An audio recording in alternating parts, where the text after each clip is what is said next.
অবৈধ ফাৰ্মাচীৰ বিৰুদ্ধে বৰপেটা জিলাত অব্যাহত অভিযান। বৰপেটাৰ আছিল ঔষধৰ দোকানৰ ফাৰ্মাচী। ৰাজ্যত অবৈধভাৱে গঢ়ি উঠিছে এতিয়া অবৈধ ফাৰ্মাচী, আৰু এই অবৈধ ফাৰ্মাচীসমূহ চলা অবৈধ কাৰ্যকলাপৰ বিৰুদ্ধে সক্ৰিয় হৈ পৰিছে ৰাজ্যৰ ঔষধ পৰিদৰ্শকৰ দল।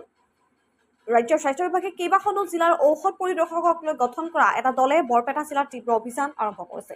বিশেষকৈ বৰপেটা জিলাৰ ঔষধ পৰিদৰ্শক ডক্টৰ চন্দ্ৰজিৎ দহোটীয়াৰ নেতৃত্বত গোলাঘাট, গোৱালপাৰা, ধুবুৰী, ডিফু, তিনিচুকীয়া, নগাঁও, ডিব্ৰুগড়কে আদি কৰি কেইবাখনো জিলাৰ ঔষধ পৰিদৰ্শকৰ এটা বৃহৎ দলে অভিযান অংশ লয়। এই অভিযানৰ অংশ হিচাপে কালি মন্দিয়া আৰু সত্ৰকনাৰাৰ কেইবাখনো অবৈধ ফাৰ্মাচী চিল কৰি দিয়াৰ পিছতেই আজি বৰপেটা ৰোডতো অনুৰূপ অভিযান আৰম্ভ হয়। এই অভিযান কালতে বৰপেটা ৰোডৰ এখন এলোপেথিক ফাৰ্মাচী চিল কৰাৰ লগতে আন এখন পাইকাৰী হোমিওপেথিক ঔষধৰ গুদাম চিল কৰা পৰিলক্ষিত হয়।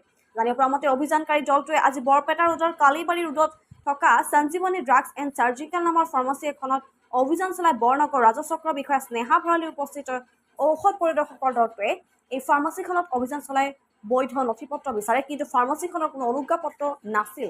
তদুপৰি দীৰ্ঘদিনৰ পৰা উক্ত ফাৰ্মাচীখন খুচুৰা আৰু পাইকাৰী ঔষধৰ বাদে বিক্ৰী কৰি আহিছিল। আনকি নিৰ্দিষ্ট কোনো ফাৰ্মাচিষ্ট তথা আন নথিপত্ৰ নোহোৱা বৰপেটা ৰোডৰ মাজমজিয়া প্ৰায় বেহা চলাই আহিছিল।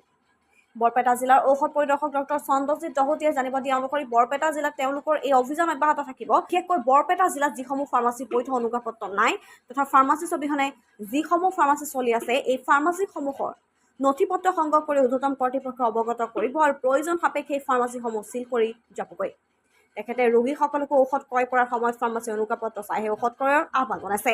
একেদৰে RP লাইচেঞ্চ থকা ফাৰ্মাচীসমূহে কেৱল চিকিৎসকে প্ৰেছক্ৰিপশ্যন নকৰাৰ তথা OTC ঔষধসমূহ বিক্ৰী কৰিব পাৰিব। আনহাতে অভিযানকাৰী দলটো এখন হোমিওপেথিক গুদামত অভিযান চলোৱাৰ সময়তে স্বত্বাধিকাৰী এই সময়তে গুদামৰ লাইচেঞ্চ দেখুৱাবলৈ অসমৰ্থ হয়। মানে আমি যেতিয়া ইনস্পেকশ্যন কৰা গৈছিলে তাতে আমি যিখিনি তথ্য পাতি পালোঁ বা ৰুম ভাড়া দিয়া যিখিনি আমি ইনফৰ্মেশ্যন পালোঁ, সেইটো বেচিছত দেখিলোঁ যে এটা এক্সট্ৰা ৰুম আছিলে। সেই এক্সট্ৰা ৰুমটো কোনো প্ৰকাৰৰ ড্ৰাগ লাইচেঞ্চ নাছিলে, তো সেইটো কাৰণে আমি সেইটো ৰুম চিল কৰা হয়। আৰু আমি আৰু এখন ইয়াতে আহিছোঁ, তেখেতে কৈছে তেখেতৰ তাত উক্ত লাইচেঞ্চ আছে, কিন্তু দেখাব পৰা নাই। যিহেতু আমাক কোনো প্ৰকাৰৰ লাইচেঞ্চ বৰ্তমান স্থিতিত দেখাব পৰা নাই, সেইকাৰণে বৰ্তমান স্থিতিত আমি এখন আজি মেজিষ্ট্ৰেটৰ প্ৰেজেন্সত আমি এখন চিল কৰি দিছোঁ। আমাক উক্ত কাগজ পাতি দেখাব পাৰিলে মেলিলেহে পিছত নেক্সট ষ্টেপ লোৱা হ'ব। হয়, প্ৰথমটো লাইচেঞ্চ ইছ্যুৱে হয়, যিহেতু তেখেতৰ তাত লাইচেঞ্চ এখন আছে বুলি কৈছে, কিন্তু দেখাব পৰা নাই বৰ্তমান স্থিতিত। গতিকে আমি এইটো ইনভেষ্টিগেশ্যন চলি থাকিব, যেতিয়ালৈকে আমাক উক্ত কাগজ পাতি দেখাব নোৱাৰে তেতিয়ালৈকে আমাৰ এই ইনভেষ্টিগেশ্যনটো চলি থাকিব। এনেকুৱা অভিযান আমাৰ ইয়াতে বৰপেটাত চলি আছে বৰ্তমান স্থিতিত। যেনেকৈ আমাক স্বাস্থ্য বিভাগৰ পৰা ডাইৰেকশ্যন দিছে, তেনেকৈ আমি এতিয়া অভিযান চলাই আছোঁ। আমাৰ যিমান পাৰোঁ চেষ্টা কৰিছোঁ যাতে অবৈধ যিমান ফাৰ্মাচী আছে সেই অবৈধ ফাৰ্মাচীখিনি আমি আইডেণ্টিফাই কৰি পেলাই আইডাৰ চিল কৰিব লাগিব, নহ'লে চিজ কৰিব লাগিব।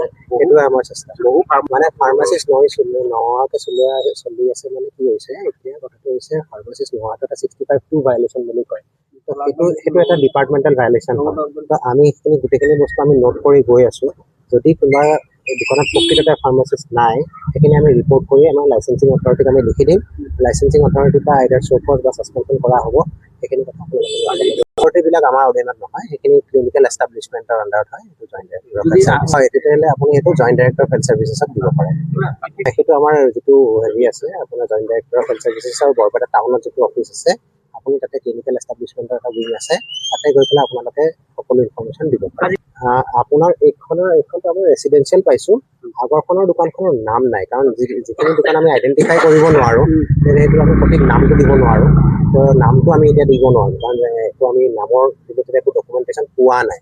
যদি কাইলৈ পৰহিলে ডকুমেণ্টেশ্যন পাওঁ তেতিয়াহে তাৰ বেচিছতে আমাৰ গ্ৰাহকসকলে প্ৰথম চাব লাগে যে দোকানখনত লাইচেঞ্চখন ওলমাই থোৱা আছেনে নাই। লাইচেঞ্চখন ওলমাই থোৱাটো ফাৰ্ষ্ট ষ্টেপ হয়। কোনো দোকানত যদি লাইচেঞ্চ ওলমাই থোৱা নাই, সেই দোকানখনৰ পৰা যাতে কোনো প্ৰকাৰে কেতিয়াও মেডিচিন ক্ৰয় নকৰে। সেইটো এক নম্বৰ ৰুল। সেইটো ৰুল যদি ফ'ল' কৰে বহুত মানুহৰ মানে তোমালোকে কিবা অভিযোগ দিব বিচাৰিলে মই সদায় প্ৰস্তুত আছোঁ। আপোনালোকৰ আমাৰ office of the drugs inspector আছে আপোনাৰ জইণ্ট ডাইৰেক্টৰ অফিচৰ ভিতৰত। তো আপোনালোকৰ তাত কিবা যদি কমপ্লেইন আছে তো সেইটো আপোনালোকে আমাক দিব পাৰে, আমি এইটো ইনভেষ্টিগেশ্যন কৰিম। প্ৰেছক্ৰিপশ্যন নোহোৱাকৈ মাল বিক্ৰী কৰাটো সেইখিনি বস্তু আমি নোট ডাউন কৰি যাওঁ। আমি এতিয়া ইনস্পেকশ্যন যিখিনি চলি আছে সেইখিনি সকলো তথ্য নোট কৰিছোঁ। লাইচেঞ্চ আছে নে নাই, ফাৰ্মাচিষ্ট আছে নে নাই, বহিছে নে নাই, সকলো কথা। তেখেতৰ প্ৰেছক্ৰিপশ্যন ৰেজিষ্টাৰ থাকিব লাগে, আছে নে নাই, শিডিউল ৰেজিষ্টাৰ আছে নে নাই সকলো তথ্য আমি ক্ৰয় কৰি পেলাই আমি এটা অভাৰঅল ৰিপৰ্ট ওপৰলৈ পঠাম। আচ্ছা, RP লাইচেঞ্চৰ প্ৰতি আমি ইনভেষ্টিগেশ্যন জাৰি ৰাখিছোঁ। যিহেতু RP আগতে দিয়া গৈছিলে, যেতিয়া বহুতখিনি বেকৱাৰ্ড হৈ আছিলে, এতিয়া মেডিচিন ক্ৰয় কৰিবলৈ দিগদাৰ হৈছিলে, তেতিয়া RP লাইচেঞ্চখিনি আছিলে। তো এতিয়া কোনো প্ৰকাৰৰ RP লাইচেঞ্চে কেৱল এইখিনি মেডিচিনহে তেখেতে ৰাখিব পাৰে যিখিনিৰ কাৰণে কোনো প্ৰেছক্ৰিপশ্যন নালাগে, এনেকুৱা ধৰণৰ মেডিচিনহে ৰাখিব লাগে। ধৰি লওক ভিটামিন দিব পাৰে, আয়ুৰ্বেদিক মেডিচিন দিব পাৰে, এণ্টিবায়'টিক দিব নোৱাৰে, সেইখিনি শ্বেডিউল বিভাগত পৰে। তো এণ্টিবায়'টিক দিব নোৱাৰে। এনেকুৱা ক্ষেত্ৰত যদি আপোনালোকৰ কিবা তথ্য পাতি পায় জনাব। এইটো ক্ষেত্ৰত আমাৰ অভিযানত বহুতখিনি ড্ৰাগ ইনস্পেক্টৰ বেলেগ বেলেগ ডিষ্ট্ৰিক্টত আমাক সহায় কৰিছে। আমাৰ ডিপু কোঁৱৰ আছে, তেখেত আছে তিনিচুকীয়া ডিষ্ট্ৰিক্টৰ। মাজুলীৰ ড্ৰাগ ইনস্পেক্টৰ আছে দীপাংকৰ হাজৰিকা। তেনেকৈ আপোনাৰ ডিব্ৰুগড় ইনস্পেক্টৰ দীপাংকৰ দাস আছে। ৰিপুঞ্জয় বৰদলৈ আছে, তেখেত গোৱালপাৰা ইনস্পেক্টৰ। চিন্ময় পাটেৰী আছে, তেখেত নগাঁও ইনস্পেক্টৰ। তাৰপিছত ধুবুৰী ইনস্পেক্টৰ আছে নাৰায়ণমণি বৰুৱা। লিপিকা বড়ো আছে গোলাঘাটৰ ইনস্পেক্টৰ। এনেকৈ আৰু ইনস্পেক্টৰ সহায় কৰিছে। বিশেষ টীম জাৰি কৰা হৈছে।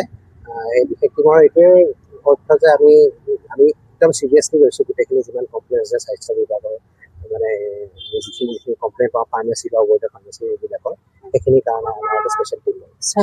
আমি মূল্যটো এতিয়া ক্ৰয় কৰিব পৰা অৱস্থাত নাই, যিহেতু আমাৰ এতিয়া ৰাতি হ'ল, আহিছোঁ আমি এতিয়া। আমি গোটেইখিনি তেখেতৰ তাত কৈছোঁ, তেখেতৰ কোনোবা প্ৰকাৰৰ কাগজ আছে, কিন্তু বৰ্তমান স্থিতিত আমাক প্ৰস্তুত কৰিব পৰা নাই।